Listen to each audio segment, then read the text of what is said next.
കഴിഞ്ഞ ദിവസം എഴുതിയതിൻ്റെ താഴെ എഴുതേണ്ടത് ഫിസിക്കൽ പ്രോപ്പർട്ടി കെമിക്കൽ പ്രോപ്പർട്ടീസ് വരെ എഴുതി അല്ലേ? യൂണിറ്റ് എന്ന ഹെഡിങ് എഴുതിക്കുക. യൂണിറ്റ് നമ്മൾ അവിടെ എഴുതിയതാണിത്. യൂണിറ്റ് എന്ന ഹെഡിങ് എഴുതിക്കുക. യൂണിറ്റ് യൂണിറ്റ് യൂണിറ്റ് എന്ന് പറഞ്ഞു കഴിഞ്ഞാൽ നമ്മൾ അവിടെ എഴുതിയതാണ്. എന്താണെന്നറിയാമോ? യൂണിറ്റ് എന്ന് പറയുമ്പോൾ ഒരു reference standard chosen to measure a physical quantity ആണ്. അതായത് യൂണിറ്റ് ഈസ് ഡിഫൈൻഡ് ആസ് എഴുതിക്കോ. It is defined as the reference standard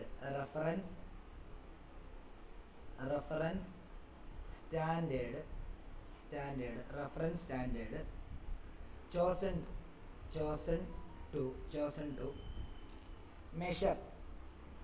to measure any physical quantity.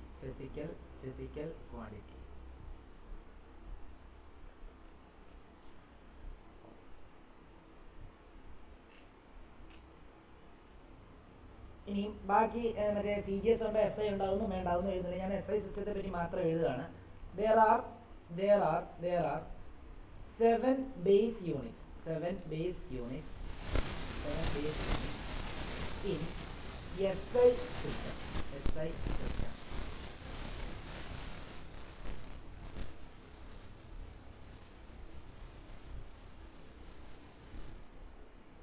അത് ഓൾറെഡി നമ്മളൊരു ടേബിളൊക്കെ വരച്ച് എഴുതി ഓർക്കുന്നുണ്ടോ? അത് ഇല്ലേ? ടേബിളൊക്കെ വരച്ച് എഴുതിയായിരുന്നു. അപ്പോൾ അതിൽ ഞാൻ ടേബിളൊന്നും വരയ്ക്കണ്ട, ജസ്റ്റ് എഴുതുക. ഇവിടെ ലെങ്ത് എന്ന് എഴുതുക. അതിൻ്റെ യൂണിറ്റ് മീറ്റർ ആണെന്ന് നമുക്കറിയാം. അതേപോലെ അതിൻ്റെ സിമ്പൽ M ആണെന്നറിയാം. അതേപോലെ തന്നെ അടുത്തത് മാസം എന്ന് എഴുതുക. അതിൻ്റെ യൂണിറ്റ് കിലോഗ്രാം സ്മോൾ ലെറ്ററിൽ എഴുതുക. അത് സ്മോൾ ലെറ്ററിൽ kg എന്ന് എഴുതുക. ഇനി അത് കഴിഞ്ഞിട്ട് ടൈം എന്ന് എഴുതുക. ടൈമിൻ്റെത് സെക്കൻഡ് ആണെന്ന് നമുക്കറിയാം. സെക്കൻഡ് എന്ന് എഴുതുക ചെറിയ ലെറ്ററിൽ. അതിൻ്റെ യൂണിറ്റും എന്താ? സ്മോൾ ലെറ്ററിൽ S എന്ന് എഴുതുക. അതേപോലെ തന്നെ അടുത്തത് ഇലക്ട്രിക് കറണ്ട് എന്ന് എഴുതുക. എന്താണ്? ഇതിൻ്റെ യൂണിറ്റ് ആംപിയർ ആണ്. അതിൻ്റെ ക്യാപിറ്റൽ ലെറ്റർ വെച്ചിട്ട് റെപ്രസെൻ്റ് ചെയ്യുക. കാരണം സയൻറ്റിസ്റ്റിൻ്റെ പേരായതുകൊണ്ട് മാത്രമാണ് യൂണിറ്റിൻ്റെ സിമ്പിൾ ഇതിന് ക്യാപിറ്റൽ എടുക്കുന്നത്. ബാക്കിയുള്ള എല്ലാം യൂണിറ്റിൻ്റെ സിമ്പിൾ എന്തായിരുന്നു? Small letter. എല്ലാം സ്മോൾ ലെറ്ററാ. ഇത് സ്മോൾ ലെറ്റർ, ഇത് കണ്ടോ? എല്ലാം സ്മോളാ. ഇത് എന്താണ്? ഇതെല്ലാം സ്മോളാ കേട്ടോ. ഓക്കെ. ഇലക്ട്രിക് കറണ്ട് മാത്രം ആംപിയർ ക്യാപിറ്റൽ ലെറ്റർ എഴുതുക. അടുത്തത് എന്താണ്? ടെമ്പറേച്ചറിൻ്റെ ഏറ്റവും അതിൻ്റെ എന്താണ് യൂണിറ്റ് എന്ന് പറയുമ്പോൾ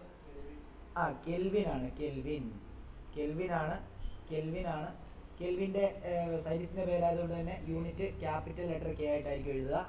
അതേപോലെ തന്നെ അതിൻ്റെ സിമ്പൽ. അതേപോലെ തന്നെ എമൗണ്ട് ഓഫ് സബ്സ്റ്റൻസ് അതിൻ്റെ യൂണിറ്റ് എന്ന് പറയുന്നത് മോളാണ്. അതേപോലെ തന്നെ അത് യൂണിറ്റ് സിമ്പൽ എഴുതുന്നത് MOL എന്നാണ്. മറ്റേ MOLE എന്ന് എഴുതും. ഇത് സിമ്പൽ എഴുതുമ്പോൾ MOL എന്ന് എഴുതും. അതേപോലെ തന്നെ luminous ഇൻറ്റൻസിറ്റിയിൽ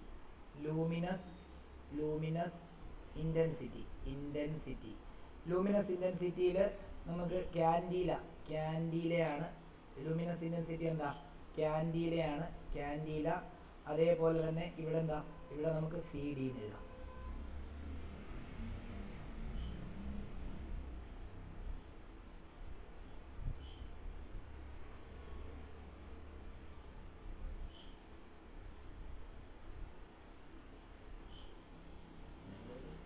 ക്യാൻഡീല CD.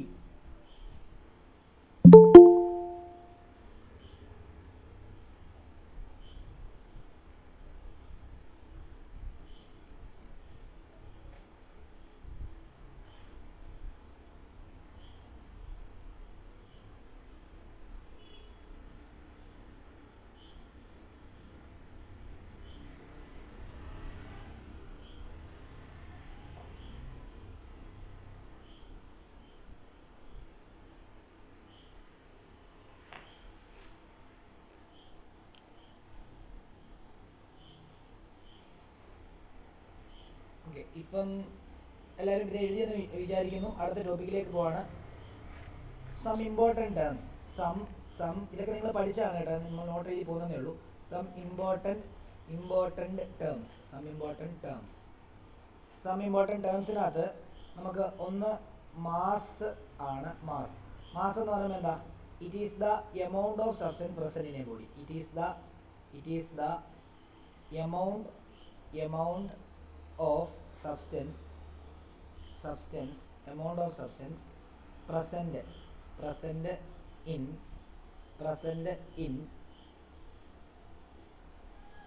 a body. Weight എന്ന് പറയുമ്പോൾ അല്ല, it is a force with which earth attracts an object towards its center. It is the force with which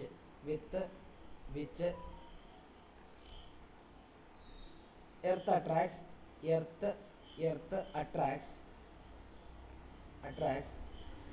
object earth attracts an object towards center, towards its center.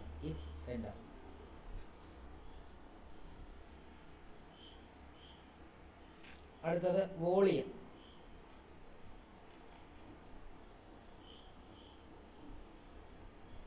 മാസിന്റെ unit വേണേൽ kilogram ആണെന്ന് വേണമെങ്കിൽ കൊടുത്തേണം കേട്ടോ. K G അത് നമുക്കറിയാമല്ലോ.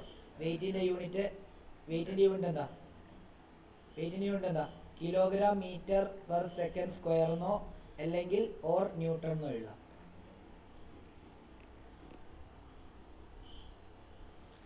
അടുത്തത് volume.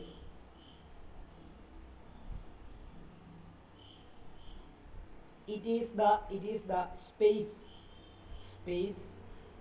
occupied or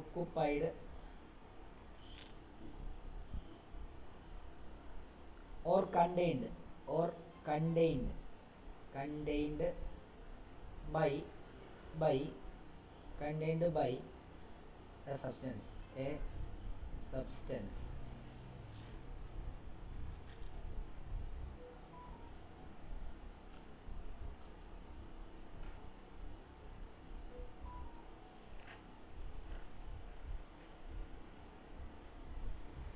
അതിന്റെ unit എന്താണ്? മീറ്റർ ക്യൂബാണ്.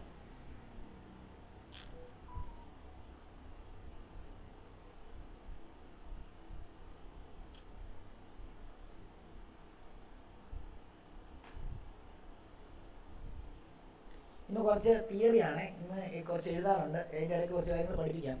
കുറച്ച് എഴുതാനുണ്ട്, അപ്പോൾ അത് എഴുതുക എന്നുള്ളതാണ് ഇന്നത്തെ നമ്മുടെ ലക്ഷ്യം.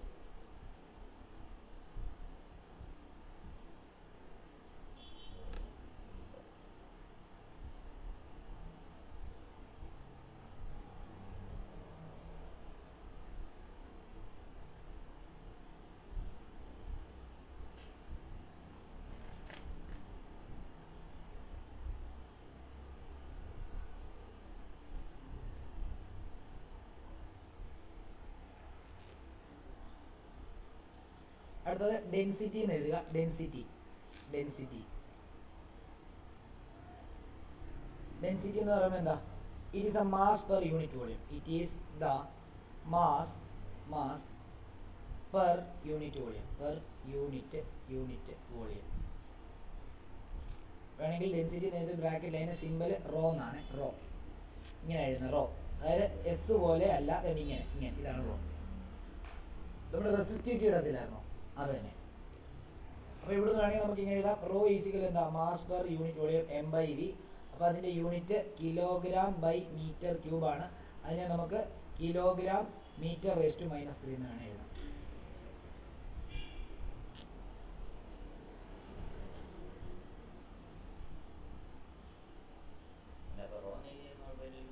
എവിടെ എന്തിൻ്റെ റോ എഴുതണം? എടാ, ഞാൻ ഈ പറയുന്ന കാര്യങ്ങളൊക്കെ ഇവിടെ എഴുതിയിട്ട് യൂണിറ്റ് ഒക്കെ എഴുതിയിടാൻ പറഞ്ഞാൽ യൂണിറ്റ് എഴുതിയിടണമെന്നാ. എല്ലാം എഴുതിയോ? അപ്പുറത്ത് വെയിറ്റിന്റെ അപ്പുറത്ത് എഴുതിയോ? എന്തി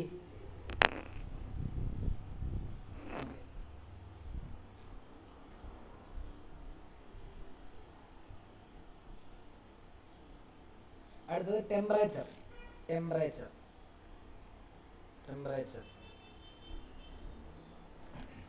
ടെമ്പറേച്ചർ എന്ന് പറഞ്ഞാൽ എന്താ? ടെമ്പറേച്ചർ എന്ന് പറയുമ്പോൾ ഇറ്റ് ഈസ് ദ മെഷർ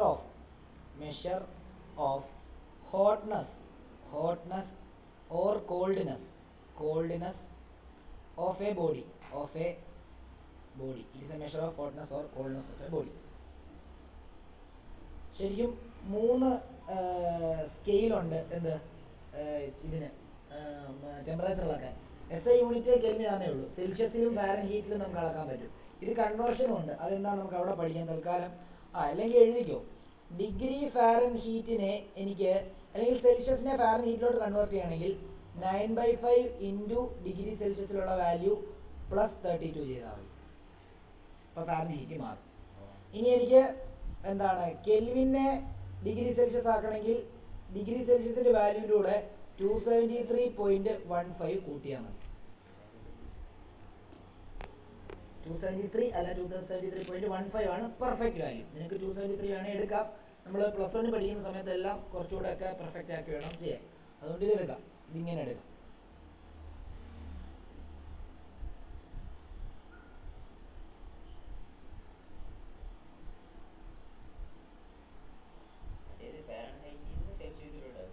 ആ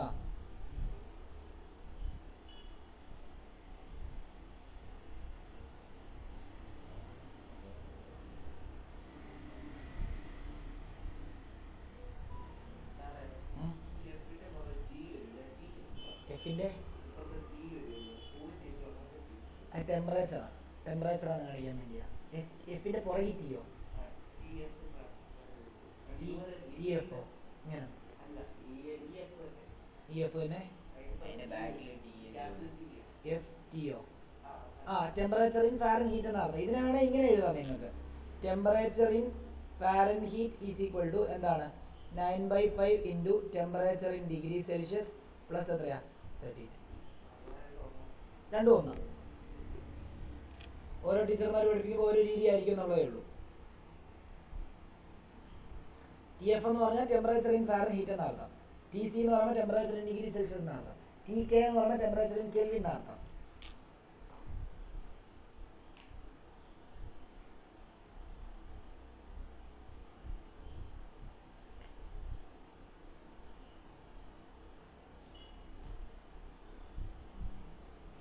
എഴുതിയോ? എല്ലാവരും എഴുതി കഴിഞ്ഞോ? നിങ്ങളെ ഇന്ന് തിയറി ക്ലാസ് ആണ്. കാരണം ഇന്ന് നമുക്ക് കുറച്ച് നോട്ട്സ് എഴുതാനുണ്ട്. അത് കഴിഞ്ഞിട്ട് നമ്മൾ ഇന്ന് പഠിപ്പിക്കത്തുള്ളൂ. അപ്പോൾ നോട്ട്സ് കുറച്ച് എഴുതിയാലേ, കാരണം ഇത് തിയറിയാണ്, തിയറിറ്റിക്കൽ ചാപ്റ്റർ, അതായത് കൺസെപ്റ്റ് കുറച്ച് ഉണ്ട് ഇത്. അപ്പോൾ അതുകൊണ്ട് തന്നെ ഇത് എഴുതിയാലേ നിങ്ങൾക്ക് മനസ്സിലാവുള്ളൂ കുറേ കാര്യങ്ങളൊക്കെ. അപ്പോൾ നമ്മൾ നോട്ട്സ് എഴുതിയിട്ട് നമുക്ക് ഓരോന്നോരോന്ന് പറഞ്ഞു തരാം കേട്ടോ. അപ്പം നോട്ട്സിനാണ് ഇപ്പോൾ ഈ ചാപ്റ്ററിനകത്ത് ഏറ്റവും കൂടുതൽ പ്രിഫറൻസ്. നോട്ട്സ് കൃത്യമായിട്ട് എഴുതി പോവാം. എഴുതിയെന്ന് വിശ്വസിക്കുന്നു. അടുത്ത എഴുതിക്കുക law of chemical combination. Law of chemical heading chemical combination.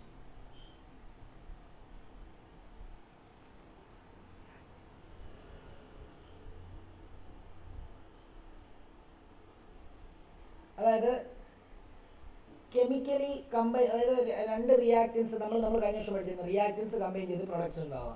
ഈ റിയാക്റ്റൻസ് കമ്പൈൻ ചെയ്ത് പ്രൊഡക്ട്സ് ഉണ്ടാകുമ്പോൾ കുറച്ച് നിയമങ്ങൾ പാലിച്ചിട്ടാണ് ആ കോമ്പിനേഷൻ നടക്കുന്നത്.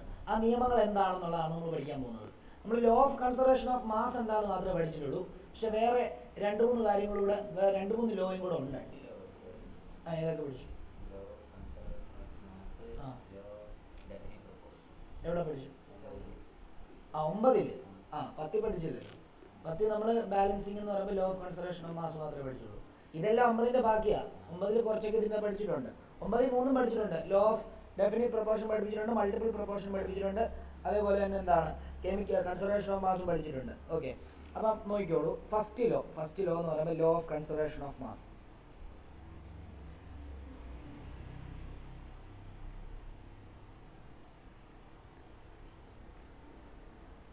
Law of conservation of mass എന്താ പറയുന്നതെന്ന് അറിയാമോ? നമ്മൾ ഒരു റിയാക്ഷൻ നടന്നു കഴിഞ്ഞ് പുതിയ പ്രൊഡക്റ്റ് ഉണ്ടായാലും റിയാക്റ്റന്റിലെ ആറ്റങ്ങളുടെ മാസ് എത്രയാണോ അത്രയും തന്നെയായിരിക്കും പ്രൊഡക്റ്റിലുള്ള ആറ്റങ്ങളുടെ മാസ്. റിയാക്റ്റന്റിലുള്ള ആറ്റങ്ങളുടെ ടോട്ടൽ മാസ് എന്ന് പറയുന്നത് പ്രൊഡക്റ്റിലുള്ള ആറ്റങ്ങളുടെ ടോട്ടൽ മാസുമായിട്ട് തുല്യമായിരിക്കും. അതായത് ഇവിടുന്ന് അങ്ങോട്ട് പോകുമ്പോൾ മാസ് നഷ്ടപ്പെട്ടു പോകുന്നോ പുതിയതുണ്ടാകുന്നോ അങ്ങനെയൊന്നുമില്ല. ഓക്കെ, ഇവിടെ എത്ര മാസം ഉണ്ടോ അത്ര തന്നെ മാസം അവിടെ കാണും. അതാണ് നമ്മുടെ law of conservation of mass പറയുന്നത്. അപ്പം ഇങ്ങനെ എഴുതാം, in A chemical reaction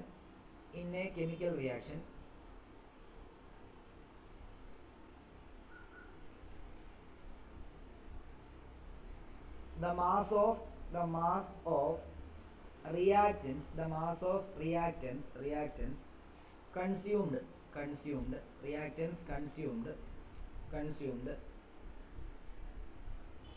and mass of product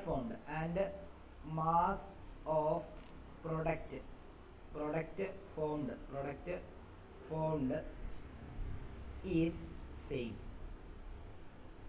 That is I in a, that is the mass is conserved. The mass is conserved. ഉദാഹരണം പറയാം, നോക്കിയോളൂ. H2 പ്ലസ് O2 ഗീവ്സ് എന്താ? H2O. Balance ചെയ്യാം, 2H2O വരും. ആണോ? 2H2O വരുമ്പോൾ ഇവിടെ ഒരു 2 വരും. അപ്പോൾ നമുക്കറിയാം ഹൈഡ്രജന്റെ മാസ്, എല്ലാവരും ഇവിടെ ശ്രദ്ധിച്ചോണം, ഹൈഡ്രജന്റെ ഒരാറ്റത്തിന്റെ മാസ് 1 ഗ്രാം. ഇവിടെ എത്ര ഹൈഡ്രജൻ ആറ്റം ഉണ്ട്? ഇവിടെ 4 എണ്ണം ഉണ്ട്. 4 ഹൈഡ്രജൻ ആറ്റത്തിന്റെ മാസ് 4 ഗ്രാം ആണോ? ഒരു ഓക്സിജൻ ആറ്റത്തിന്റെ മാസ് 16. അങ്ങനെയാണെങ്കിൽ 2 ഓക്സിജൻ ആറ്റത്തിന്റെ മാസ് എത്രയാണ്? 32 ഗ്രാം ആണ്. ഇവിടെ വാട്ടർ മോളിക്യൂൾ മാസ് കണ്ടുപിടിക്കുന്നത് 2 ഇൻറ്റു 1 പ്ലസ് 16 ആണ്. അപ്പം 2 ഇൻറ്റു 2 പ്ലസ് 16 വരുന്നു. അപ്പോൾ 2 ഇൻറ്റു 18 എന്ന് വരുന്നു, അതായത് 36 ആണ്. നിങ്ങൾ നോക്കിയേ, രണ്ടും കൂടെ നോക്കിയേ, ഇപ്പുറത്ത് 4 പ്ലസ് 32, ഇവിടെയും 36 ആണ്, ഇവിടെയും എത്രയാണ്? 36 ഗ്രാം ആണ്. കണ്ടോ? ഇതാണ് law of conservation of mass എന്ന് ഉദ്ദേശിക്കുന്നത്. അത് വേണ്ടിയിട്ട് എക്സാമ്പിൾ പിന്നെ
എഴുതിയോ? കഴിഞ്ഞോ?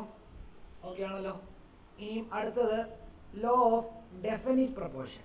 Law of definite proportion. Definite proportion. അതിനെ കോൺസ്റ്റന്റ് പ്രൊപ്പോർഷൻ എന്നും പറയും. കോൺസ്റ്റന്റ് പ്രൊപ്പോർഷൻ എന്നും പറയും. ലോ ഓഫ് ഡെഫിനിറ്റ് പ്രൊപ്പോർഷൻ അഥവാ ലോ ഓഫ് കോൺസ്റ്റന്റ് പ്രൊപ്പോർഷൻ എന്നും പറയും. എഴുതിക്കോ. This law states that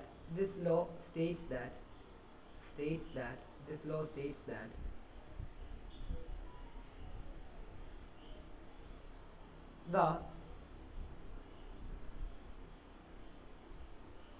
mass proportion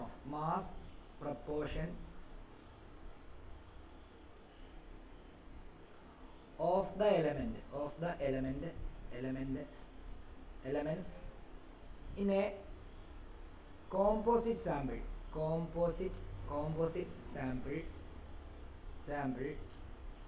are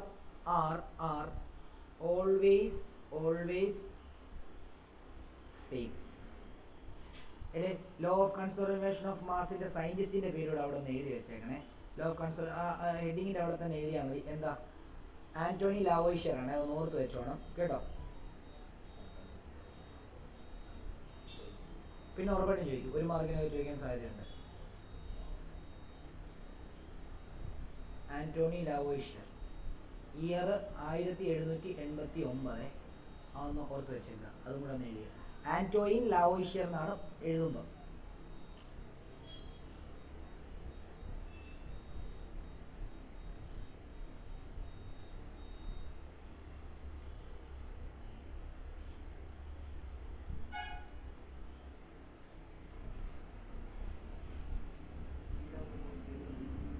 ഏതാ? ഇല്ല, ഇതോ അത് ജോസഫ് പ്രൗസ്റ്റ്. അതും വേണമെങ്കിൽ അവിടെ അത് law proposed by Joseph Proust എന്ന് താഴോട്ട് എഴുതിയാലും അതിൻ്റെ കൂട്ടത്തിൽ തന്നെ എഴുതിയാലും മതി കേട്ടോ. സെയിം എഴുതുക. It was given by, it was given by, it was given by. നേരത്തെ എഴുതാൻ മറന്നു പോയതുകൊണ്ട് അങ്ങനെ എഴുതിയതേ.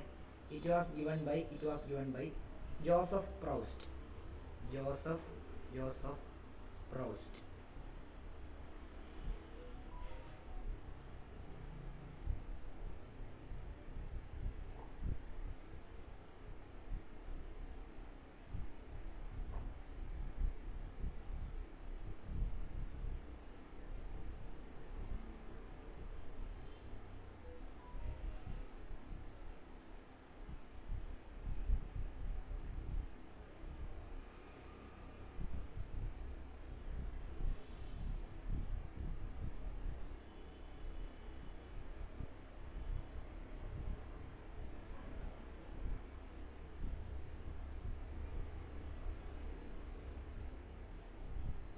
എഴുതിയോ കുഞ്ഞോളെ?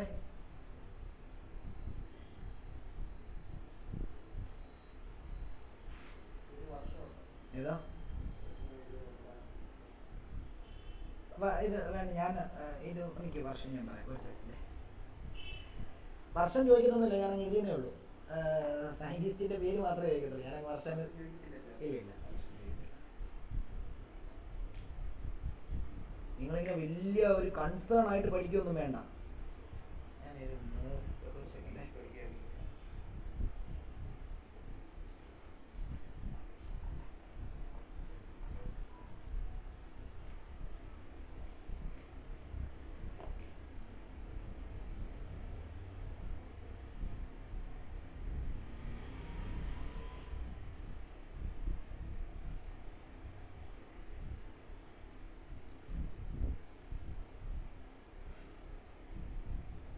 ഓക്കെ, എക്സാമ്പിൾ എഴുതിക്കോ. എക്സാമ്പിൾ എഴുതിക്കോ. CO2 can be formed. CO2 can be formed in the atmosphere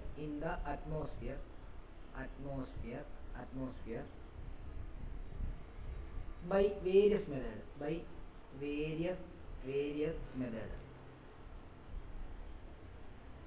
like respiration, burning of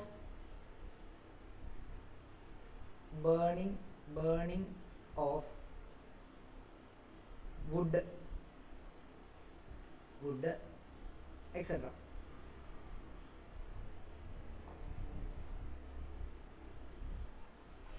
In any of these cases,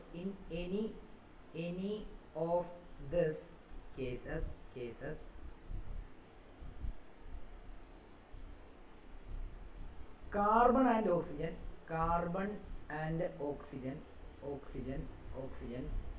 are combined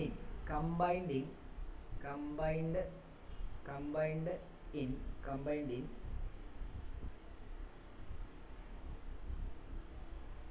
a definite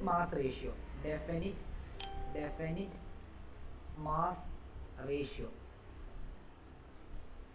of 3:8.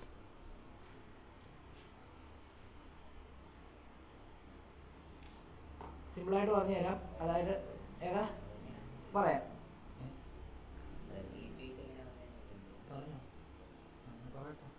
ഇനി നോക്കൂ, അതായത് ഞാൻ ഓക്സിജൻ വലിച്ചെടുത്തിട്ട് തിരിച്ചു വിടുന്നത് കാർബൺ ഡൈ ഓക്സൈഡാണ്. ഇപ്പം ജ്യോതിസും ഡൽഹി ഇരിക്കുകയാണ്, ജ്യോതിസും എന്ത് തന്നെയാണ് റെസ്പയർ ചെയ്തിട്ട് എന്താണ് തിരിച്ചു വിടുന്നത് കാർബൺ ഡൈ ഓക്സൈഡാണ്. ഓരോ ആൾക്കാരും പല പല സ്ഥലത്തായിരിക്കുന്നത്, എല്ലാവരും റെസ്പയർ ചെയ്തിട്ട് തിരിച്ചു വിടുന്നത് എന്താ കാർബൺ ഡൈ ഓക്സൈഡാണ്. വുഡ് കത്തിച്ച് കഴിഞ്ഞാൽ അവിടെ ഉണ്ടാകുന്ന കാർബൺ ഡൈ ഓക്സൈഡാണ്. അറ്റ്മോസ്ഫിയറിൽ പല പ്രോസസ്സ് വഴി ഉണ്ടാകുന്നത് കാർബൺ ഡൈ ഓക്സൈഡാണ്. ഏത് കാർബൺ ഡൈ ഓക്സൈഡ് ആണെങ്കിലും ആ കാർബൺ ഡൈ ഓക്സൈഡിനകത്ത് കാർബണും ഓക്സിജനും ചേരുന്നത് ഒരു ഫിക്സഡ് റേഷ്യോയിലായിരിക്കും.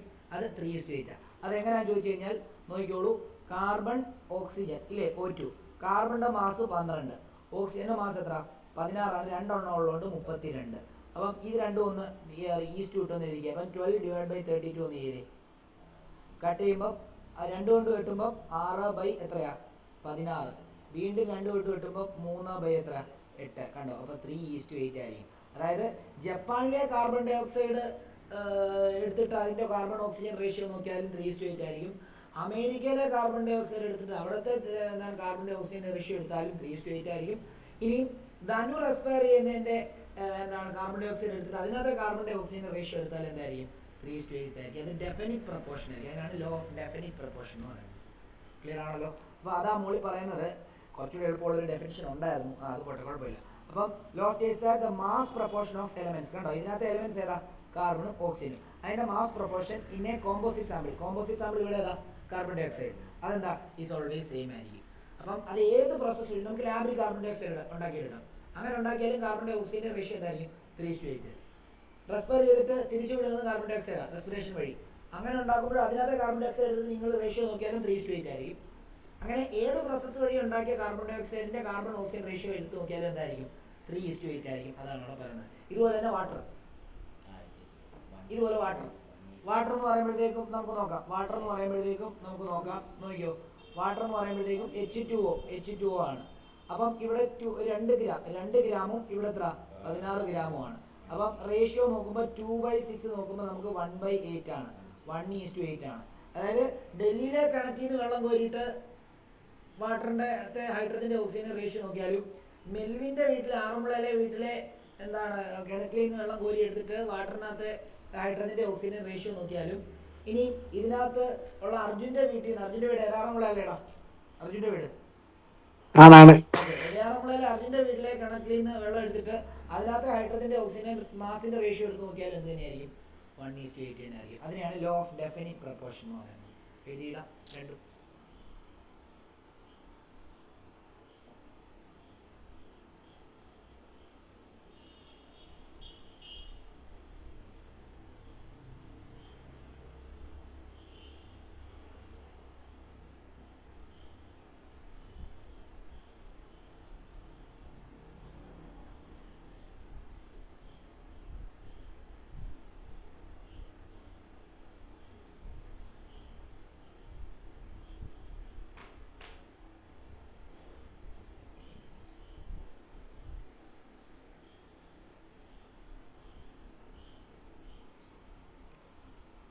എഴുതിയോ? എല്ലാവർക്കും ഓക്കെ ആണോ? എഴുതിയോ? രണ്ടും എഴുതണേ, വാട്ടർ എഴുതണം, ഇത് എഴുതണം.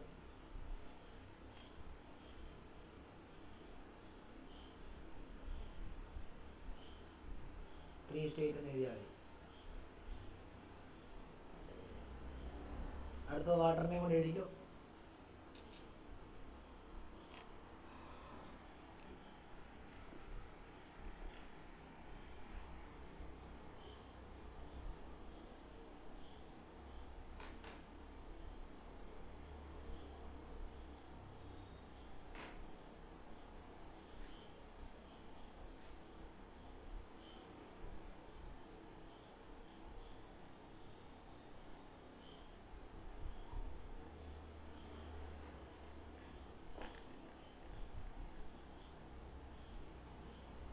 അടുത്ത എഴുതിക്കോ law of multiple proportion. Law of multiple proportion. അടുത്ത heading law of multiple proportion. Law of multiple proportion.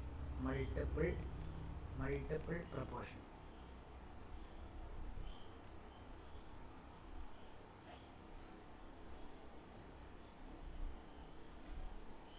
Law of multiple proportion മുമ്പിലോട്ട് കൊണ്ടുവന്ന സയന്റിസ്റ്റിന്റെ പേര് ഡാൾട്ടൺ ആണ് കേട്ടോ. അപ്പം this law was proposed by John Dalton. This this law was proposed by John Dalton.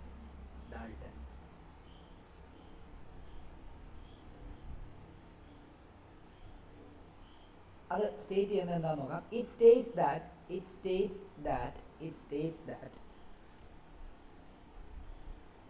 if two elements ഈ statement ഒക്കെ പഠിച്ചോണം കേട്ടോ, പരീക്ഷയ്ക്ക് 2 മാർക്കിന് ചോദിക്കാറുണ്ട്. If two elements can combine to form more than one compound,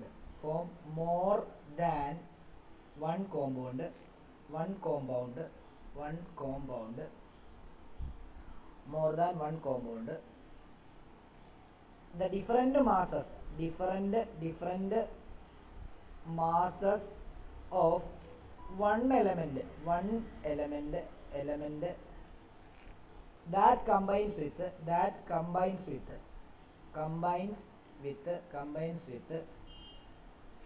fixed mass of other element are in simple whole number ratio.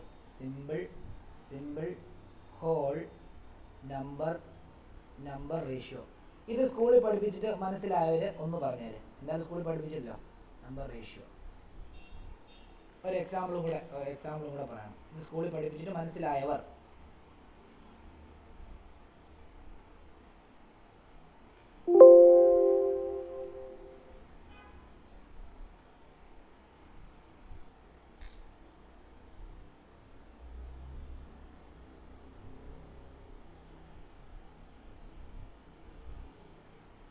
ക്രിസിന് ഒന്ന് പറയാൻ പറ്റുമോ? ഇത് എക്സ്പ്ലെയിൻ ചെയ്യാൻ പറ്റുമോ?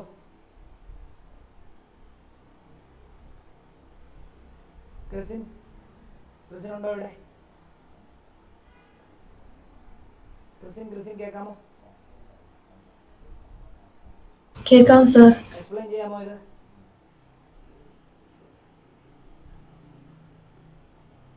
ജ്യോതിസിന് എക്സ്പ്ലെയിൻ ചെയ്യാമോ? ജ്യോതിസ് ഇത് ഡെഫിനറ്റ് പ്രൊപ്പോർഷന്റെ സെയിം അല്ലയോ?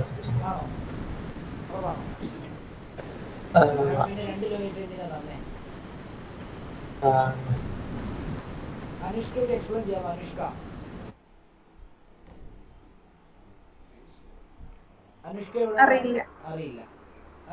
പാർവണിക്കോ അല്ലെങ്കിൽ അനഘയ്ക്കോ വല്ലതും എക്സ്പ്ലെയിൻ ചെയ്യാമോ? അറിയില്ല സർ. അറിയില്ല. ഓക്കെ.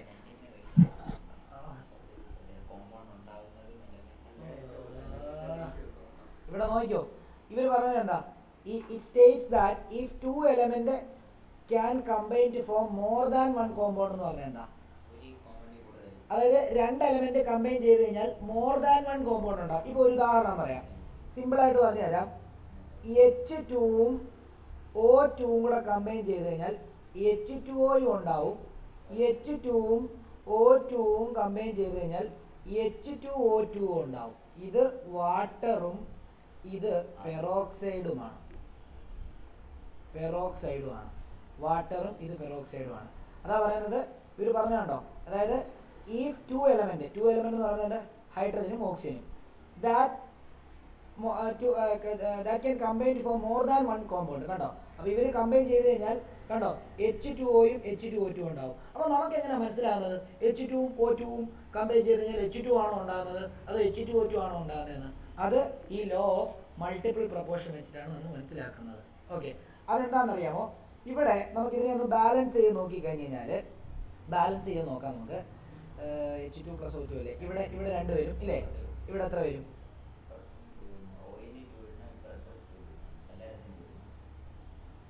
ഇവിടെ 2 ഇടണം. ഇവിടത്തെ കേസിലോ അത് വേണ്ട അല്ലേ? ഓക്കെ, അപ്പൊ നമുക്ക് ഇവിടെ രണ്ടും സെപ്പറേറ്റ് ആയിട്ട് ഞാൻ കാണിച്ചു തരാം. ഇനി ഞാൻ ഇച്ചിരി താഴോട്ട് വരയ്ക്കുകയാണ്, നോക്കിക്കോളൂ. ഇവിടെ എത്ര ഗ്രാം ഉണ്ട്? ഇവിടെ എത്ര ഗ്രാം ഉണ്ട്? 4 ഗ്രാം ഹൈഡ്രജൻ. എത്ര ഗ്രാം ഓക്സിജനുമായിട്ട് റിയാക്ട് ചെയ്യണേ? 32 ഗ്രാം ഓക്സിജനുമായിട്ട് റിയാക്ട് ചെയ്തപ്പോൾ എത്ര വന്നു? 36 ഗ്രാം വാട്ടർ ഉണ്ടായി. ഇത് നോക്കണ്ട, ഇതിന്റെ ആവശ്യമില്ല. 36. അപ്പം ഇത് 2 ഗ്രാം ആയിരുന്നെങ്കിലോ, 2 ഗ്രാം ആയിരുന്നെങ്കിൽ എത്ര ഗ്രാമുമായിട്ട് റിയാക്ട് ചെയ്തേനെ? 16 ഗ്രാമുമായിട്ടായിരുന്നു റിയാക്ട് ചെയ്യുന്നത്. അപ്പോൾ എത്ര ഉണ്ടാകത്തുള്ളൂ? ഇതിന്റെ പകുതി 18 ഗ്രാമേ ഉണ്ടാകത്തുള്ളൂ. അതവിടെ നിൽക്കട്ടെ. ഓക്കെ, അപ്പോൾ ഞാനിപ്പോൾ നമുക്ക് ഈ സൈഡ് മാത്രം മതി. ഓക്കെ, അപ്പോൾ ഞാൻ ഇതിനെ എടുക്കുകയാണ്, ഇവിടെ ഒന്ന് ഇതിനെ എടുക്കുകയാണ്, കമ്പയർ ചെയ്യാൻ വേണ്ടി ഞാൻ ഇതിനെ എടുക്കുകയാണ്. ഓക്കെ, ഇവിടത്തെ നോക്കിയാലോ, ഇവിടെ 2 ഗ്രാം എത്ര ഗ്രാമുമായിട്ടാണ് റിയാക്ട് ചെയ്യുന്നത്? 32 ഗ്രാമുമായിട്ടാണ് റിയാക്ട് ചെയ്യുന്നത്. കണ്ടോ? അപ്പോൾ നോക്കിയേ, 2 ഗ്രാം ഹൈഡ്രജൻ 16 ഗ്രാം ഓക്സിജനുമായിട്ടാണ് റിയാക്ട് ചെയ്യുന്നതെങ്കിൽ എന്തുണ്ടാവും? വാട്ടർ ആയിരിക്കും ഉണ്ടാകുന്നത്. എന്നാൽ 2 ഗ്രാം 32 ഗ്രാം ഓക്സിജനുമായിട്ട് റിയാക്ട് ചെയ്യുകയാണെങ്കിൽ ഹൈഡ്രജൻ പെറോക്സൈഡ് ആയിരിക്കും ഉണ്ടാകുന്നത്. മനസ്സിലായോ? സെറ്റാണോ? ക്ലിയർ ആണോ? ഓക്കെ, അപ്പം അതാണ് അവർ പറയുന്നത്. ഇവര് തമ്മിലൊരു റേഷ്യോ ഉണ്ട്. ഏതാ? അതായത് ഇവരുടെ മാസ് വ്യത്യാസം ഉണ്ടോ? ഹൈഡ്രജന്റെ രണ്ടുപേരുടെയും മാസ് വ്യത്യാസം ഉണ്ടോ? ഇല്ല. ഇവിടെയും 2 ഗ്രാം ആണ്, ഇവിടെയും 2 ഗ്രാം ആണ്. പക്ഷേ ഓക്സിജന്റെ മാസ് എന്താ? ഓക്സിജന്റെ മാസ് വ്യത്യാസമുണ്ട്. അതാണ് ഇവിടെ പറഞ്ഞിരിക്കുന്നത്. ശ്രദ്ധിച്ചോണം. അതായത് the different mass of one element. Different mass of one element എന്ന് പറഞ്ഞാൽ എന്താ? ഓക്സിജന്റെ 16ഉം ഈ ഓക്സിജന്റെ 32ഉം. Different mass of one element that will combines with a fixed mass of other element. Fixed mass ഇതിന്റെ എത്ര? 2 gram. Fixed mass of other element are in simple whole number ratio. അപ്പോൾ ഇവര് സിമ്പിൾ ഹോൾ നമ്പർ റേഷ്യോ എത്രയാ? 16 gram east 32 gram ആണ് അവിടുത്തെ simple whole number ratio. അപ്പോൾ നമുക്ക് എത്ര വരും? 1:2 ആയിരിക്കും അവിടുത്തെ റേഷ്യോ. ഏതിന്റെ? ആദ്യത്തെ പ്രോഡക്റ്റിന്റെ ഓക്സിജന്റെ റേഷ്യോയും രണ്ടാമത്തെ പ്രോഡക്റ്റിന്റെ ഓക്സിജന്റെ റേഷ്യോയും തമ്മിലുള്ള റേഷ്യോ എന്ന് പറയുന്നത് 1:2 ആയിരിക്കും. ഇനി നിങ്ങളൊന്ന് വായിച്ചു നോക്കിയേ. നോക്കിയേ, if 2 element can combine to form more than 2 compound. അതായത് രണ്ട് സെയിം എലമെന്റ് കമ്പൈൻ ചെയ്തിട്ട് 2ൽ കൂടുതൽ എലമെന്റ് ഉണ്ടാക്കാൻ കഴിവുണ്ടെങ്കിൽ അതിനകത്തെ different mass of one element, അതിനകത്തെ ഒരു എലമെന്റിന്റെ മാസ് ഡിഫറെന്റ് ആയിരിക്കും. പക്ഷെ അതെന്തായിരിക്കും? അത് മറ്റേ എലമെന്റിന്റെ ഫിക്സഡ് മാസുമായിട്ടായിരിക്കും രണ്ടും കമ്പൈൻ ചെയ്യുന്നത്. അങ്ങനെയാണെങ്കിൽ ആ ഡിഫറൻറ്റ് മാസുകൾ തമ്മിൽ ഒരു ഹോൾ നമ്പർ റേഷ്യോയിൽ എക്സിസ്റ്റ് ചെയ്യും. കണ്ടോ? 16:32 1:2.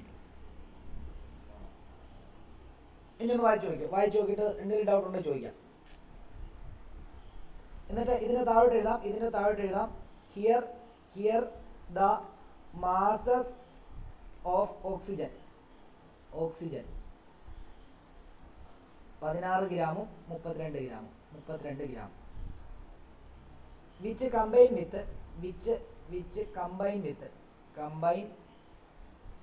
with a fixed mass 2 gram അല്ലേ of hydrogen bears a simple whole number ratio. bears a simple whole number ratio of 1:2. Doubt ഉണ്ടോ ചോദിക്കാം. ജ്യോതിസിന് മനസ്സിലായോ? മനസ്സിലായി. പിന്നെ 16:32 റേഷ്യോ 1:2 അല്ലേ? അവിടെ ഡിഫറെന്റ് മാസ് ഉള്ള ആ കമ്പൈനിങ് ആറ്റത്തെ പറ്റിയാണ് പറയുന്നത്. അതിന്റെ റേഷ്യോനെ പറ്റിയാണ് സംസാരിക്കുന്നത്. ഡിഫറെന്റ് മാസ് ഉള്ള ആള് ഫിക്സഡ് മാസ് ഓഫ് ഉള്ള മറ്റേ ആളുമായിട്ട് കമ്പൈൻ ചെയ്യുമ്പോൾ ഈ ഡിഫറെന്റ് മാസ് ഉള്ള ആളുടെ ratio മാസിന്റെ ratio simple whole number ratio ആയിരിക്കും എന്നാണ് പറയുന്നത്. നോക്കണ്ട എഴുതിക്കോ. ഏതാ? എന്താണ്? Hydrogen peroxide. അപ്പൊ അങ്ങനെയാണ് സെയിം എലമെന്റ് കമ്പൈൻ ചെയ്യുമ്പോൾ ഡിഫറെന്റ് പ്രോഡക്റ്റ് ഉണ്ടാകുന്നത്. ആ ഏതെങ്കിലും ഒരു എലമെന്റിന്റെ മാസ് വ്യത്യാസമായിരിക്കും. മനസ്സിലായോ? ഇപ്പൊ ഹൈഡ്രജനും ഓക്സിജനും കമ്പൈൻ ചെയ്യുമ്പോൾ വാട്ടർ ഉണ്ടാവും. അവിടെ ഓക്സിജന്റെ മാസ് 16 ആയിരിക്കും. എന്നാൽ ഹൈഡ്രജനും ഓക്സിജനും കമ്പൈൻ ചെയ്ത് പെറോക്സൈഡ് ഉണ്ടാകുമ്പോൾ അവിടെ ഓക്സിജന്റെ മാസ് എത്ര ആയിരിക്കും? 32 ആയിരിക്കും. അതാണ് വ്യത്യാസം. അങ്ങനെയാണ് പ്രോഡക്റ്റ് വെവ്വേറെ ഉണ്ടാകുന്നത്. ഡൗട്ട് ഉള്ളവർക്ക് ചോദിക്കാം.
എഴുതിയോ? എല്ലാവരും എഴുതിയോ?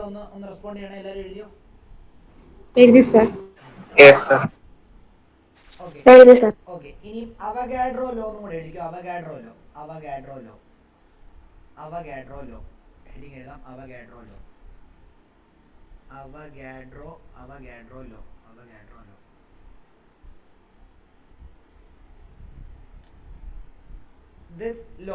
This law was proposed by Amedeo Avogadro.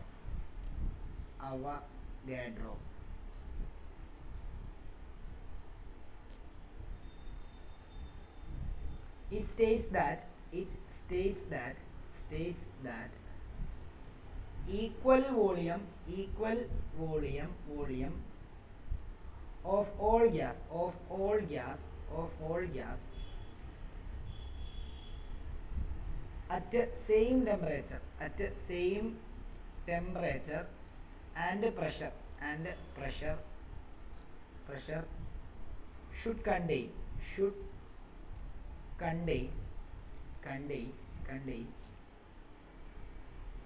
equal number of molecules.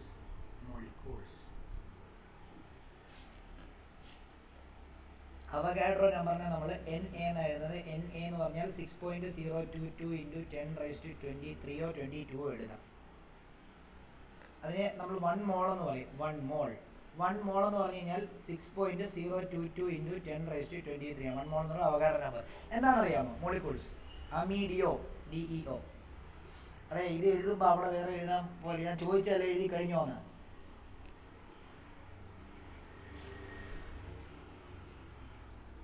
നിങ്ങൾ നോക്കിക്കോ. 1 ഡസൻ എന്ന് പറയുമ്പോൾ എത്ര ഉണ്ടേ?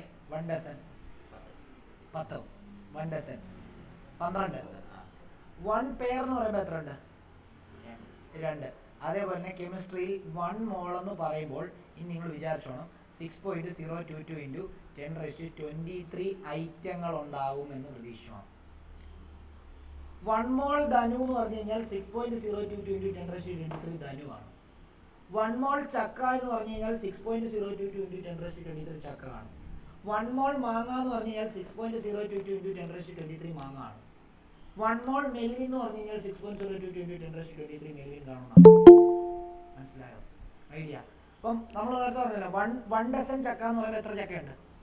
12 ചക്ക. അതേപോലെ തന്നെ 1 മോൾ ചക്ക എന്ന് പറയുമ്പോൾ ഇത്രയും പാർട്ടുകൾ കാണും, അത്രയും എണ്ണം കാണും. 6.022 ഇൻറ്റു ഇത് 6.022 ഇൻറ്റു 10⁻23 എന്ന് പറഞ്ഞാൽ ആലോചിച്ച് നോക്കിയേ. അത് ഒത്തിരി ഉണ്ട്. മനസ്സിലായോ? കാരണം നമുക്ക് എന്താണ് കെമിസ്ട്രി എന്ന് പറയുമ്പോൾ മോളിക്യൂൾസിനെ പറ്റിയാണ് പഠിക്കുന്നത്, അല്ലെങ്കിൽ ആറ്റങ്ങളെ പറ്റിയാണ് പഠിക്കുന്നത്. നിങ്ങൾ ഒരു പീസ് ഗോൾഡ് വെട്ടിയെടുത്തു കഴിഞ്ഞാൽ അതിനകത്ത് അറ്റ്ലീസ്റ്റ് ഒരു 10 കോടി ഗോൾഡ് ആറ്റങ്ങളെയും കാണും.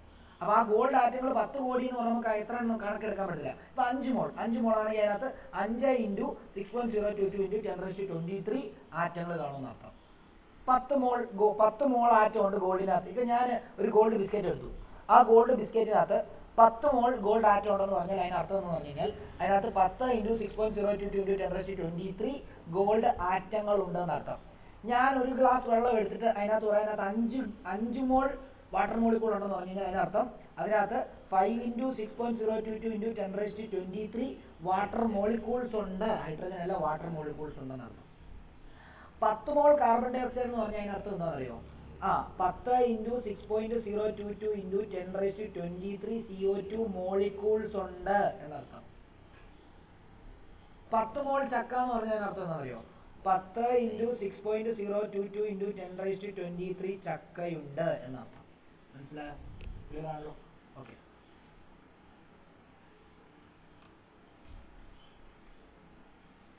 അപ്പോൾ 1 മോൾ എന്ന് പറഞ്ഞ നമ്പറിനെ അവഗാഡ്രോ നമ്പറാണ്. അവഗാഡ്രോ ആണ് അത് കണ്ടുപിടിച്ചത്. അദ്ദേഹമാണ് അത് കണ്ടുപിടിച്ചത് ആ നമ്പറിനെ. അതുകൊണ്ട് അതിനെ അവഗാഡ്രോ നമ്പർ എൻ എന്ന് പറയും. എൻ എന്ന് പറയുമ്പോൾ അവഗാഡ്രോ നമ്പർ എന്ന് വേണം ബ്രാക്കറ്റിൽ എഴുതിയിട്ടേക്കണം.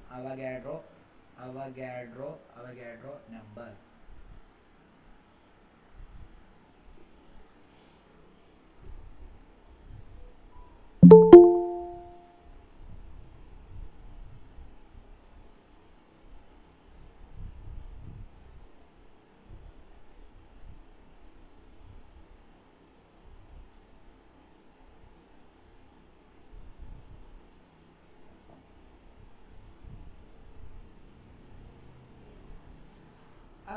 നമുക്ക് ഇന്നത്തെ ക്ലാസ് ഇവിടെ വൈൻഡപ്പ് ചെയ്യാം. നോക്കിക്കോണി അടുത്ത ഡാൽട്ടൺസ് അറ്റോമിക് തിയറി. അതിന് മുമ്പ് ഒരു ഗേ-ലൂസാക്സ് ലോ ഫോർ ഗേഷ്യസ് വോളിയം എന്ന് പറയുന്ന ലോയും കൂടെ ഉണ്ട്. നമുക്ക് അടുത്ത ക്ലാസ്സിൽ പഠിക്കാം കേട്ടോ.